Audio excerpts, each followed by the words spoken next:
Nous poursuivons cet enseignement avec le chapitre du jour, donc on va le commencer, comme je l'ai annoncé, chapitre 34, Genèse chapitre 34, verset 1. Qu'est-ce que nous voyons? Dina, la fille de Léa, plutôt Dina, la fille que Léa avait enfantée à Jacob, sortit pour voir les filles du pays. Notez très bien qu'elle sortit pour faire quoi? Pour voir les filles du pays. Donc Dina était une jeune fille, possiblement une adolescente, et comme toute bonne adolescente, curieuse, qui commence à voir les problèmes, les bouleversements hormonaux dans son corps, elle voulut se retrouver avec d'autres filles de la région. Alors elle décida d'aller rendre visite aux autres filles, certainement pour se lier d'amitié avec elles. Et en faisant cela, Dina devient en quelque sorte une porte, alors qu'elle devait être un mur, une muraille. Et si vous ne le saviez pas, toute jeune fille chrétienne doit être un mur, une muraille et non un boulevard où toute personne peut entrer et sortir. Elle devient un distributeur automatique de billets de banque. Mes frères et sœurs, il y a un merveilleux passage en Cantique des Cantiques. C'est un livre que beaucoup de chrétiens ne lisent pas beaucoup, n'est-ce pas? Donc il y a un merveilleux passage en Cantique des Cantiques. Il y a des gens qui se disent, mais Georges, où se trouve Cantique des Cantiques? Alors, allons dans Proverbes, c'est facile. Allons d'abord dans Psaume. Psaume, c'est au beau milieu de la Bible. C'est facile de trouver Psaume. Ouvrez votre Bible au milieu, vous tomberez sur Psaume. Donc après Psaume, et Proverbes. Et après Proverbes, vous avez Cantique des Cantiques. Il y a certaines Bibles qui parlent de Cantique tout simplement. Non, après Proverbes, il y a Ecclésiaste d'abord. Excusez-moi. Il y a Ecclésiaste. Et après Ecclésiaste, il y a Cantique des Cantiques. Il y a des Bibles qui parlent de Cantique tout simplement. Et il y a d'autres Bibles qui parlent de Cantique comme la version Louis II, que je vous recommande. Donc, il y a un merveilleux passage en Cantique des Cantiques, à la fin de ce chapitre, à la fin de ce livre au chapitre 8, s'il vous plaît, à la fin de ce livre au chapitre 8. Donc, il y a un merveilleux passage qui décrit comment une jeune fille peut être soit une porte, soit un mur. En étant une porte, elle est vulgaire, frivole, passant le temps à blaguer avec les garçons, les personnes du sexe opposé, riant aux éclats, sans retenue. Elle est mondaine, elle est débauchée, au point où tout le monde passe par cette porte, sexuellement parlant.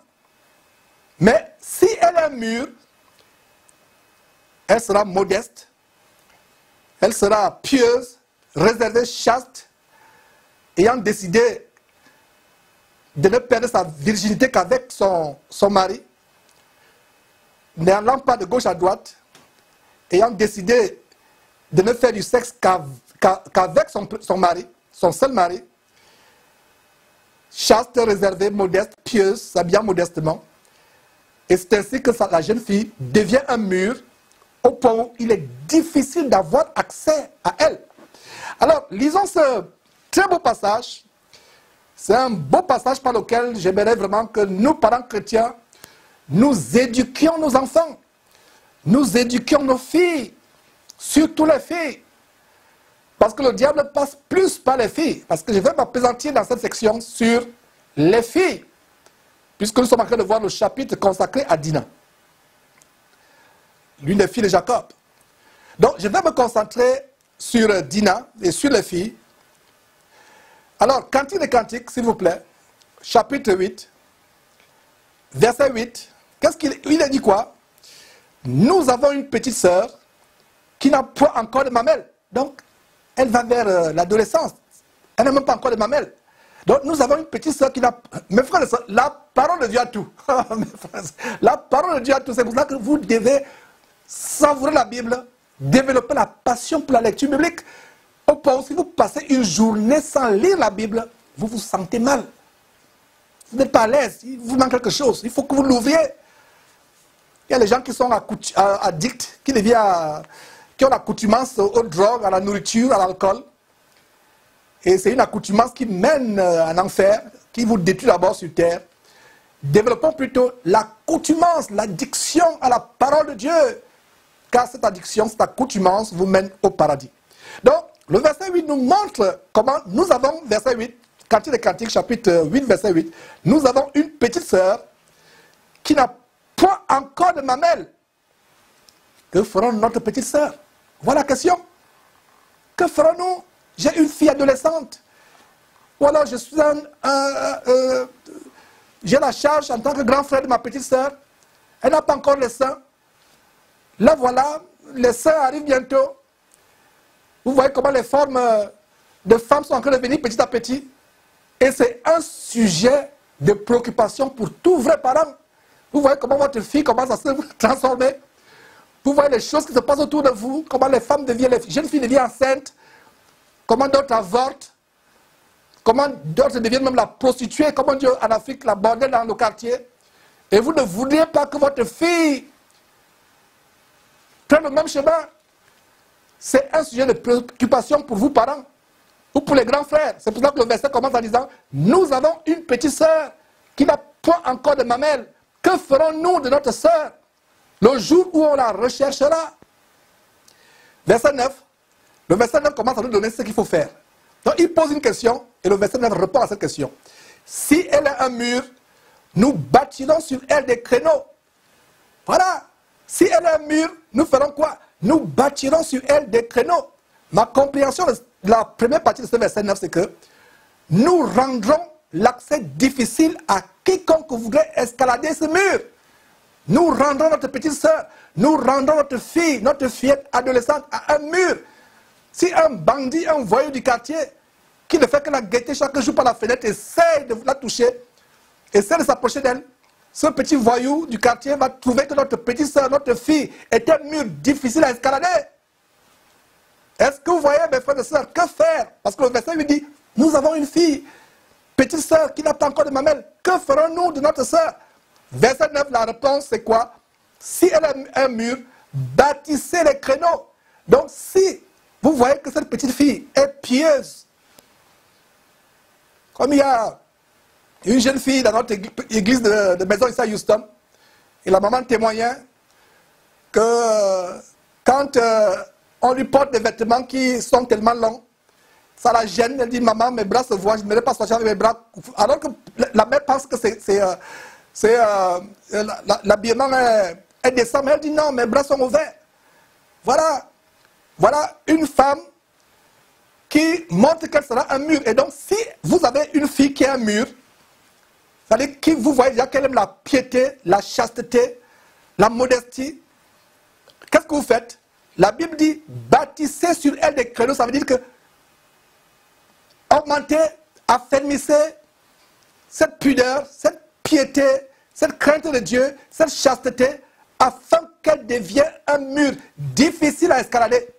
Même la muraille de Chine, vous pourrez l'escalader plus facilement, mais vous ne pourrez pas escalader une telle jeune chrétienne. N'est-ce pas, mon frère, ma soeur? Le verset 9 continue. Si elle a une porte, nous ferons quoi? C'est-à-dire que si vous voyez que cette jeune fille aime passer le temps sur Internet, aime suivre Beyoncé, se déhancher avec les musiques infâmes de Beyoncé, ou de Lady Ponce, ou de Lady Gaga. Lady Ponce si vous êtes en Afrique, Lady Gaga si vous êtes aux États-Unis, elle aime se déhancher au rythme de la musique de Rihanna. C'est-à-dire que vous voyez qu'elle a une porte, parce que la Bible nous dit que l'enfant laisse déjà voir par sa conduite si sa voie sera droite ou détournée plus tard. Ce verset est très grand. C'est-à-dire que vous pouvez déjà observer votre enfant. Je dis non, celui-là, il faut faire plus attention. L'autre là ne me pose pas de problème. Vous pouvez discerner en tant que parent ou en tant que grand frère ou grande sœur.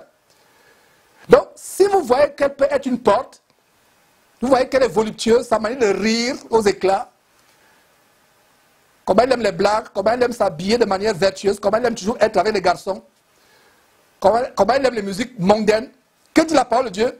Nous la fermerons avec quoi? Avec une planche de cèdre. Le cèdre de Liban avait la réputation d'être tellement dur. Et le cèdre serait comme l'acier végétal. Le cèdre du Liban, c'est comme un acier. C'est un bois qui est tellement dur. Voyez un peu, vous qui êtes en Afrique, c'est comme le bois d'ébène. Tellement dur. C'est comme du bois, c'est comme de l'acier, c'est comme du fer. C'est du bois, mais c'est comme du fer. Le cèdre. Alors, si elle a une porte, nous faisons quoi? Nous l'encourageons, c'est ça? Non, nous fermons avec une planche de cèdre. Nous la barricadons. Terminons d'abord le verset 10. On va le développer davantage à ce sujet. Je suis un mur et mes seins sont des tours. Voilà. Entre la porte et le mur, le verset 10 conclut en disant, moi je préfère être un mur. Béni soit toute jeune chrétienne qui peut dire que je suis un mur. Et mes seins sont comme des tours. Personne ne peut escalader une tour. Alors un peu les grandes tours à travers le monde. C'est difficile à escalader la tour. La tour, je n'ai jamais vu quelqu'un qui a escaladé la statue de la liberté à New York. Heureuse est toute jeune chrétienne qui peut dire « Je suis un mur et mes seins sont comme des tours. Je n'expose pas mes seins afin que tout le monde les voit, afin que les gens passent par là. Je n'expose pas mon nombril. » Maintenant, la mode que Hollywood, que le cinéma, la télévision nous montre. Si une femme, une jeune fille, une adolescente ne montre pas son nombril, elle n'est pas bien habillée. Si elle ne montre pas la naissance de ses fesses, elle n'est pas habillée. Elle n'est pas habillée.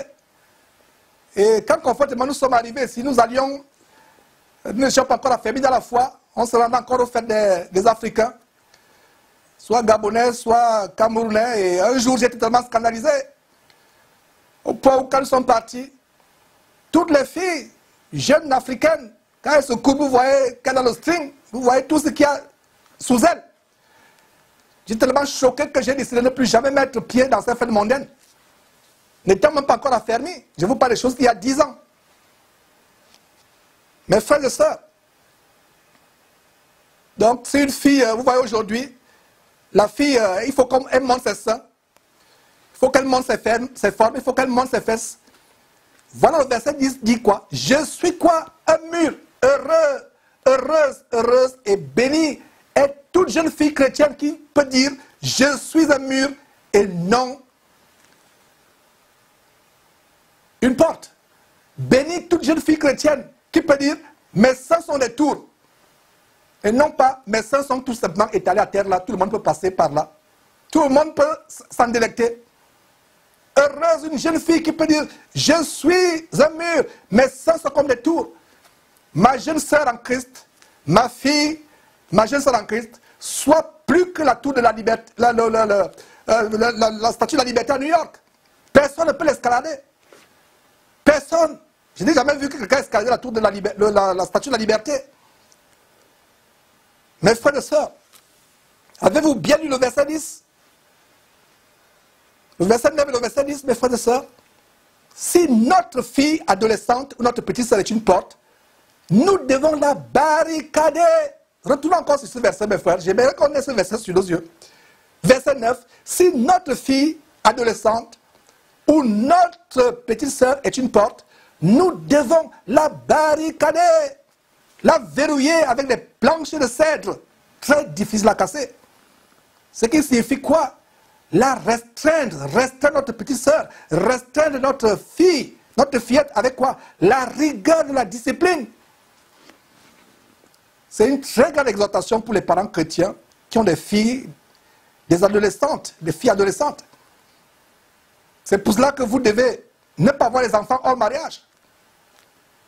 Parce qu'il peut arriver que vous ayez une fille que vous avez eue avant mariage, vous voulez l'élever sur la droiture, mais sa mère ou son père dit autrement. Et c'est difficile. Vous voyez comment c'est désagréable, lamentable de faire des enfants hors mariage. Il faut faire des enfants dans le mariage chrétien. Vous et votre femme étant chrétiens, c'est comme ça que vous élevez les enfants. Mais si vous vous attardez à avoir des enfants avant le mariage, un enfant issu d'un premier compagnon, vous devenez chrétien ou chrétienne, l'enfant sera à califourchon. Vous avez beau barricader l'enfant, mais sa mère perverse, païenne, impie, va vouloir qu'elle soit une porte, un boulevard. un distributeur automatique de biens, pour ne pas dire de plaisir sexuel. Mes frères et sœurs, si votre fille adolescente, votre petite sœur, est une porte, barricadez cette porte, verrouillez-la par la rigueur de la discipline. C'est dommage qu'aujourd'hui, près de 99% de filles qui se disent chrétiennes font du sexe avant le mariage. La quasi-totalité de ces filles ont perdu leur virginité avant même d'atteindre 18 ans ou 20 ans. Pensant qu'elles sont chrétiennes, alors qu'elles se disent chrétiennes, elles sont des boulevards où tout le monde passe, de véritables distributrices automatiques de plaisir sexuel et aussi de maladies sexuelles. Et vous vous demandez pourquoi le taux de sida et d'avortement est élevé, même parmi les adolescentes chrétiennes. Parce que nous les parents, nous n'avons pas fait notre travail de transformer nos filles et nos petites soeurs ou nos petites sœurs en des murailles, en des tours forts, très élevés, difficiles à escalader. Au contraire, nous avons contribué à ce qu'elles soient des portes, des boulevards où tout le monde passe, n'importe qui passe. C'est la responsabilité des parents chrétiens, j'insiste là-dessus, de verrouiller leurs filles. Si elle veut devenir une porte, si vous voyez qu'elle a déjà les comportements tels qu'elle veut devenir une porte, commencez à verrouiller, et cela commence depuis la tendre enfance. Beaucoup de parents vont se rendre compte, avec remords, que si vous n'avez pas commencé cette discipline depuis que la fille a 2 ans, 3 ans, ce n'est pas quand elle aura 15 ans que vous allez essayer. Vous ne réussirez pas, mes frères et sœurs. Donc commencez depuis sa tendre enfance, commencez à la redresser. Mais que voit-on aujourd'hui? Des parents chrétiens qui permettent à leurs filles d'avoir des flirts, des amourettes, d'avoir un accès illimité sur Internet, sur Facebook, sur Instagram. D'autres ont des tablettes, des téléphones portables personnels, n'ayant même pas 10 ans, même 9 ans, étant à l'école primaire. La fille peut sortir comme elle veut, quand elle veut, aller passer les nuits chez les amis, chez les copines, même les week-ends, sans aucune restriction. Et voilà comment vous, parents chrétiens, vous contribuez à ce que la fille soit un boulevard plus tard, devienne une prostituée plus tard, comme on appelle en Afrique une bordelle. Voilà. Voilà mes frères et sœurs. Comment Jacob et Léa, l'exemple des parents laxistes, ont laissé Dina aller visiter les filles du pays et de se retrouver dans de sérieux problèmes avec un jeune garçon de la région, un jeune homme de la région. Et qui est à blâmer à ce niveau? Je dirais premièrement que le père est à blâmer parce que Dieu a établi la chefferie de la famille, de la maison sur le père. Donc la première personne à blâmer, c'est la tête de la famille. La deuxième personne à blâmer, c'est la mère qui soutient la tête. La mère est comme le cou qui soutient le chef qui est la tête. Donc la deuxième personne à blâmer, c'est la mère. Et pour des femmes qui sont gagnées par le féminisme aujourd'hui, qui n'aiment pas entendre que l'homme est le chef de la famille, ma soeur, toi qui m'écoutes, en tant que le cou qui soutient la tête, tu as un rôle très important, très très important, pour savoir où la tête va se tourner. Voyez vers où le cou se tourne. Me voici, je vais tourner la tête. C'est d'abord le cou qui me montre où la tête va tourner. Donc la femme est un soutien tellement grand. La femme est le cou. Elle détermine là où la tête va se tourner. Donc la deuxième personne à blâmer, c'est la mère. Et la troisième personne à blâmer, c'est Dina elle-même. Dina. Ce sera toujours ainsi. La personne numéro 1 à blâmer, c'est le père quand la fille se retrouve dans les problèmes. C'est toujours le père. Surtout quand le père est trop laxiste, trop passif, trop tolérant, pour barricader sa fille avec les planches de cèdre. Ouais. Quand il voit qu'elle est en train de devenir une porte, au lieu de la barricader avec les plans de cèdre, et les plans de cèdre ici sont une figure, une image de la rigueur de la discipline. Le père, au lieu de le faire, il est laxiste. Donc voilà comment Dina va ruiner sa réputation et son témoignage à cause de quoi? À cause de sa décision d'aller vagabonder pour rencontrer les filles impies, non converties et idolâtres du pays, n'ayant aucun intérêt pour Dieu. Ceci est un terrible avertissement pour les jeunes filles chrétiennes et pour les parents chrétiens. Faisons tellement attention et soyons vigilants et stricts envers nos filles, particulièrement dans ce temps difficile de la fin. Donc ma jeune sœur, ma fille qui écoute cet enseignement, sois un mur, ne sois pas une porte où tous les microbes entrent et sortent. N'oubliez pas que l'anatomie de la femme a voulu qu'elle soit un dépotoir. C'est comme un puits. Un puits qui contient l'eau potable doit avoir un très grand soin. Il doit être fermé. Ferme ton puits, jeune sœur, ma fille. N'ouvre pas tes jambes au premier venu. N'ouvre pas tes jambes à qui que ce soit. Attends être marié. Garde ta virginité comme un précieux trésor. Nous sommes dans la fin des temps. Quelle est l'arme numéro 1 de Satan pour détruire les gens et les amener en enfer? C'est le sexe. Avant que je commence cette émission, il y a une sœur ici qui me dit, Georges, ma sœur est en train de rire, je lui demande pourquoi tu ris. Elle me dit vraiment, Georges, regarde cette histoire. Un mannequin qui prend le risque d'aller se filmer en string, là où il y a les cochons sauvages. Je ne sais pas si elle voulait faire une publicité ou quoi que ce soit. Donc elle décide d'aller se filmer en string avec les cochons sauvages. Elle voit un troupe de cochons sauvages, elle vient avec son équipe de tournage. Elle s'approche vers les cochons pour, je ne sais pas faire quoi, tourner un clip, une femme mannequin. Elle va vers les cochons en se contorsionnant. Donc voilà comment elle se retrouve, elle va vers les siens. Les siens ne reconnaissent pas. Les siens disent, toi tu nous as dépassé, tu es plus animal que nous, donc on va te poursuivre. Voilà comment les cochons la poursuivent pour la mort. Et elle est sortie là avec les blessures aux fesses un peu partout. Et les cochons visent les fesses. Terrible histoire, c'était juste avant que cette émission commence. La sœur est en train de lire, elle me dit, frère Georges, regarde ce qui se passe, c'est terrible. Les cochons poursuivent, donc elle va vers les siens. Les siens disent, non, c'est vrai, tu es venu rendre visite, mais tu es trop, tu nous as dépassé. Il faut qu'on te travaille un peu. Les cochons la poursuivent, la morte. Là, voilà, qui part avec les fesses chouintantes de douleur, le sting à lambeaux. Et les cochons ne visaient que le derrière. Et c'est une histoire récente, ça ne passe pas, c'est une histoire de quelques jours. Terrible, mes frères, n'est-ce pas? Ferme ton corps. Ne livre pas ton corps au premier venu. Regardez, vous ne pouvez pas ouvrir les télévisions mondaines sans qu'il y ait du sexe, la nudité. Vous ne pouvez pas aller dans une ville sans voir des panneaux de publicité exposant la nudité. On peut faire la publicité d'un bic, d'un stylo ou d'un cahier, mais il faut qu'il y ait une femme allongée à côté du cahier, nue. Où est le rapport entre la femme nue et le cahier? On fait la publicité d'un savon moussant pour laver, faire briller la voiture. C'est une femme nue qui se contorsionne comme un serpent sur la voiture, en s'allongeant sur la voiture, en moussant la voiture. Où est le rapport? Le sexe est l'arme fatale pour entrer les gens en enfer. Combien d'avortements dans le corps de Christ? Combien d'avortements dans le corps de Christ? Toi qui me suis, combien de fois as-tu avorté? Parce que tu n'as pas reçu ce genre d'enseignement? Parce qu'on ne t'a pas pris que tu dois être une muraille forte, une tour élevée, où personne ne peut accéder. Restreins-toi, ma soeur, mon frère, restreins-toi.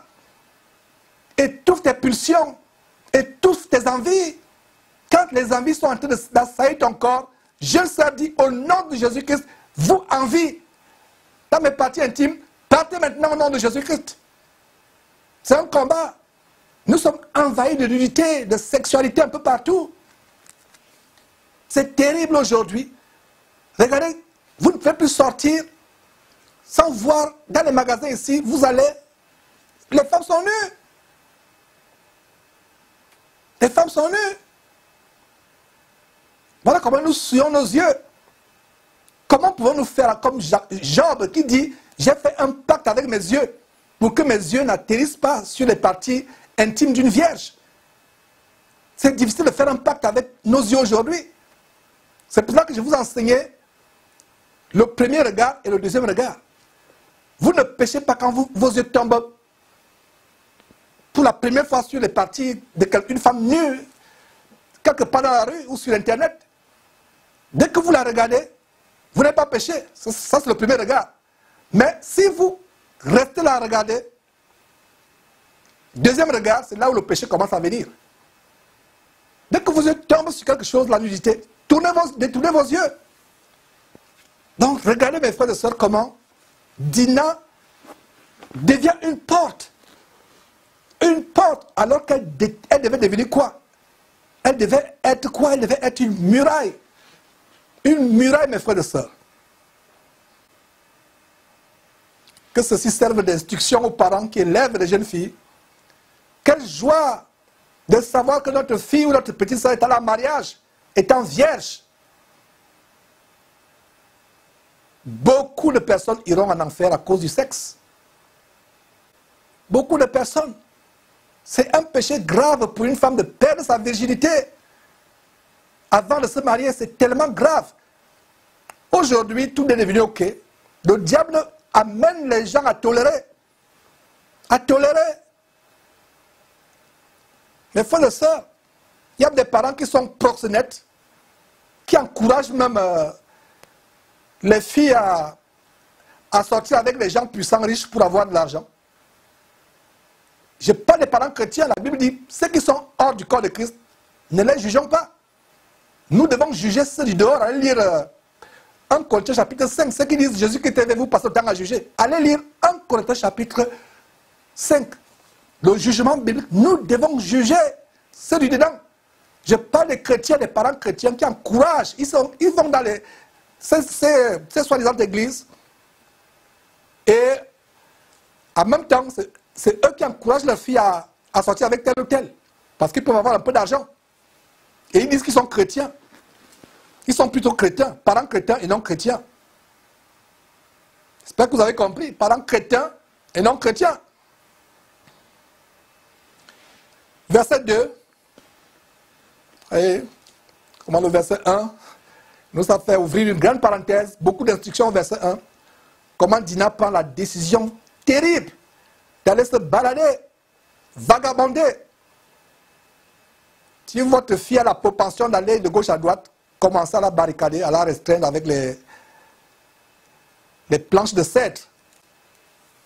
Verset 2. Ce qui arriva arrive. Elle fut aperçue par qui? Elle fut aperçue de Sichem, fils d'Hamor. Regardez, c'est de ces gens que, justement, Jacob a acheté le lopin de terre, vous vous rappelez? Vous voyez donc comment la grande erreur, Dieu dit bien, va directement à Bethel. Il dit non, moi je vais d'abord m'arrêter à Sichem. C'est là où je vais m'établir.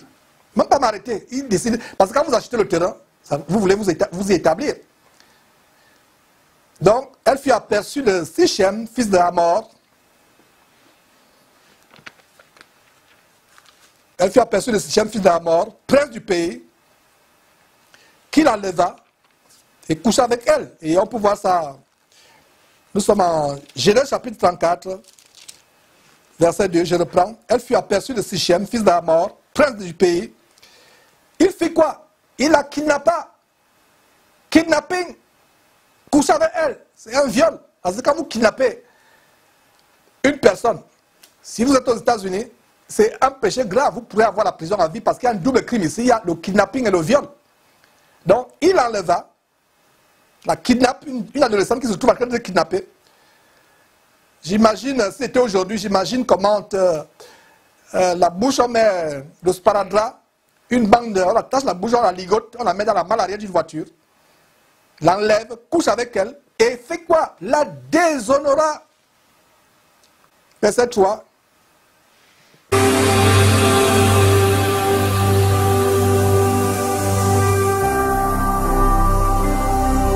Jésus-Christ TV, vous connaîtrez la vérité et la vérité vous affranchira.